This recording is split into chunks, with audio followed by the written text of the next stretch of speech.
Okay, right off the bat, you guys totally owe me, because here I am walking around a field with the curse of curses, the selfie stick, shooting a video for you. But maybe it's good information, so maybe you'll forgive me, and maybe I'll find in time a way to deal with the shame of having a selfie stick. All submissions can be dangerous. All submissions can end up with you injured, with you taking time off, with you having a long rehab, maybe even surgery. An armbar, which is traditionally thought of as a pretty safe submission, if you screw that up, if you don't tap fast enough, or you're training with a real asshole who jams it on super hard, you could end up needing surgery for that potentially, but it's not very likely. There are certain submissions that are just intrinsically more dangerous, and those submissions are ones that you should tap for much quicker, and also just have a general healthy awareness and respect for. And those three submissions, I'm going to sneak a few more in, are generally speaking the Kimura, the heel hook, and anything to do with a neck crank. Not a choke, but a neck crank. Now, first thing I said is a Kimura. So that's a rotational arm lock, right? You're bringing the arm in a circle, as opposed to extending it straight like the arm bar. And that means that the small little muscles and ligaments of the shoulder get attacked, and it's easy to create pain, and it's easy to create damage. You want to watch a really extreme case of that? Go watch Nogueira versus Frank Mir in the Octagon, where Nogueira's humerus bone, the upper arm bone, actually gets snapped in half.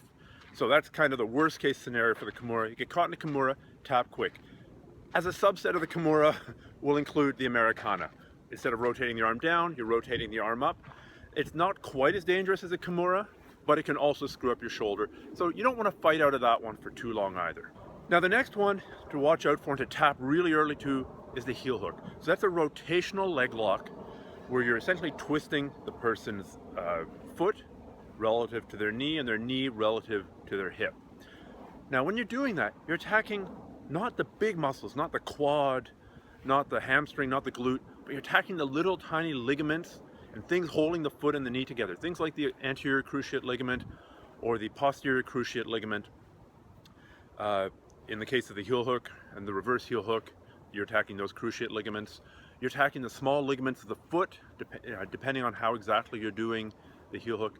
So if you get caught in a heel hook, tap quick. This is really not a time to be a tough guy and show I'm not going to tap, because often with things like the heel hook and also things like the Kimura, the pain and the damage come on together. With an arm bar, if you're arm barring me, it's going to hurt. It's going to hurt more. It's going to hurt a lot. Then things are going to pop, and then more pain, and then more damage and more pain.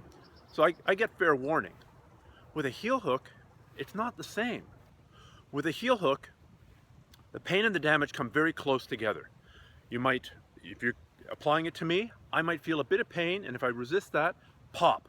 Now there's damage. And if I'm totally hyped up on adrenaline, I might not even feel that pain, or I might disregard it as, call it discomfort or something. And then pop, all of a sudden I need surgery and 6 months of recovery. Not good.